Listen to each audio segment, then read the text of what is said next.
এ কি মা, তোমার হাতে লাঠি কেন?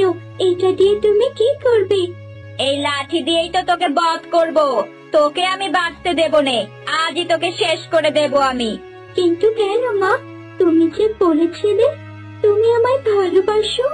সেই সব ছিল অভিনয়। তুই না সরলে আমার মেয়েকে ওই রাজপুত্রের সাথে কিছুতেই বিয়ে দিতে পারবো নে।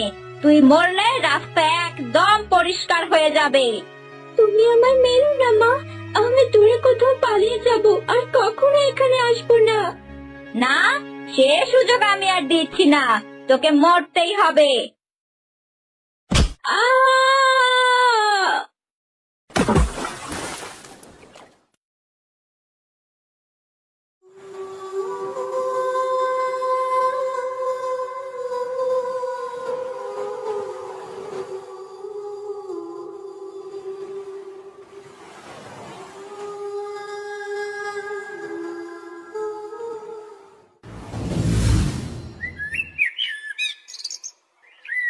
তরুলতা, এই তরুলতা, নবাব জাদি সাত সকালবেলা গেছে পাড়া বেড়াতে।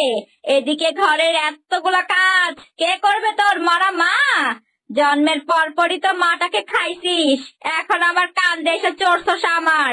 তরুলতা, এই তরুলতা।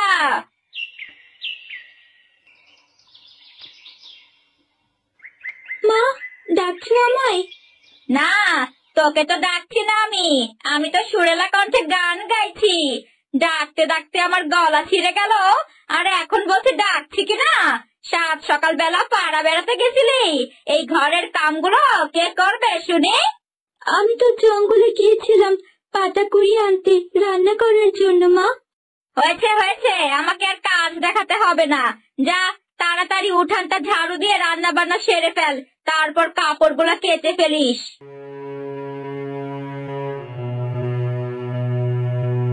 মা, ও মা, আমার হাতটা দেখেছো?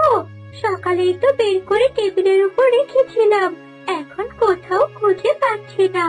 কই না তো, আমিও তো কোথাও দেখিনি। তাহলে নিশ্চয়ই এই তরুলতা নিয়েছে। আমার হাড়ের উপর প্রায় সময় দেখতাম ও নজর দিত। এই তরুলতা, ভালো ভালো আমার হাড়টা দিয়ে দে বলছি। কি? আমার মেয়ের গয়না চুরি? এত বড় সাহস তোর! এক্ষুনি বের করে দে বলছি, না হলে কিন্তু তোকে মেরেই ফেলবো। মা, বিশ্বাস করো, আমি হাড় নেইনি। ওই হাড় নিয়েছে মা, ওই নিয়েছে। ও না নিলে কি আর হাড় উড়ে চলে গেছে নাকি? বুঝেছি।